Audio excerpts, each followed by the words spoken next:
Hi again. I'll start with part 2 and just kind of pick up where I left off in terms of the storyboard. So again, you guys access your templates on Blackboard, figure out the format that you want to use, and then what this will look like is, you know, what we're going to see, the visuals, what we're going to hear, and then always do your APA citations if necessary, okay?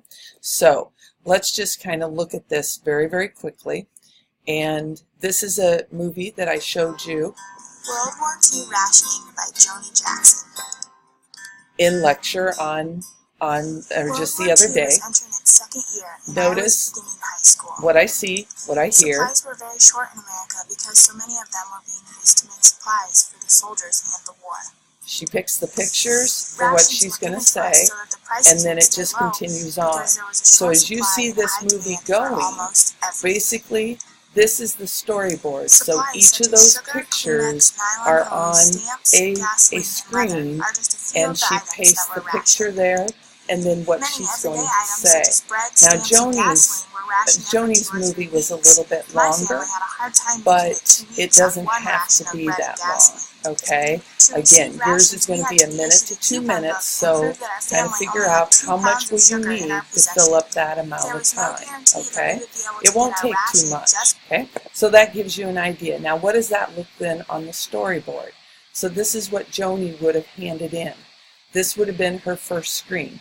Don't forget a title. Always try to give your story a title. So she just used the text on the screen, and then what did we hear? We heard her saying World War II Rationing by Joni Jackson.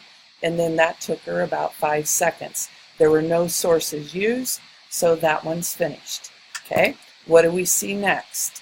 Next, we saw this picture, and what did we hear? World War II was entering its second year, and I was beginning high school. Remember, this was the video I showed you that she did it from the perspective of her grandmother, who lived through food rationing during World War II. Now on this one, again, it takes 6 seconds. Now she's got 11 seconds done so far, and she's used 2 screens. The sources used, note, she has documented those here.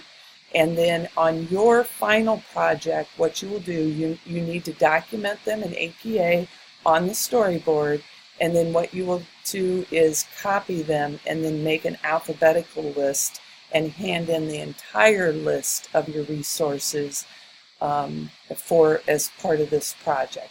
For this project, you hand in the storyboard, the digital story, and then a reference list, and that's what's included in the project. Okay, so that's really kind of storyboarding and what it looks like. As you move into step 5 of the process, you kind of do this almost simultaneously with step 4, because what you're really doing is you already have to gather your images. You might have to gather your audio or gather your video. You can use video if you would like. It's not required. You probably need some kind of images. You don't have to, you can use your own images, those kinds of things. You can use friends' images. Just make sure you get permission to use them. So there's just a lot of different things that you can kind of think about, okay? So really, this is where you should be in the process by or during your next lab.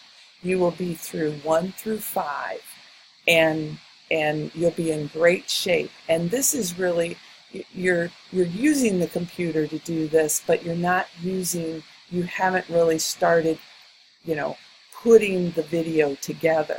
But if you do the storyboard well, okay, you do it well, you will definitely, that video on the computer will be easier to put together, okay? Okay, so that's where I'm going to stop. So just remember, storyboard, don't forget your portfolio, fine-tune that a little bit, do a little work in that, and then your storyboard is due in your lab next week. It can be a printed copy where you've just written on it, drawn stick figures or whatever. They don't have to be fancy for the images, or you can do it digitally, save the image, type the text. Either or is fine, but bring a pretty finished copy of your storyboard to lab next week. Okay? Okay, thanks for flipping with me today, and we'll see you. You guys have a great weekend, and I'll see you again on Tuesday. If you have any questions, don't hesitate to contact me, okay? I will be on email the next couple of days while I'm attending the conference, okay? Thanks a lot, you guys. See you next week.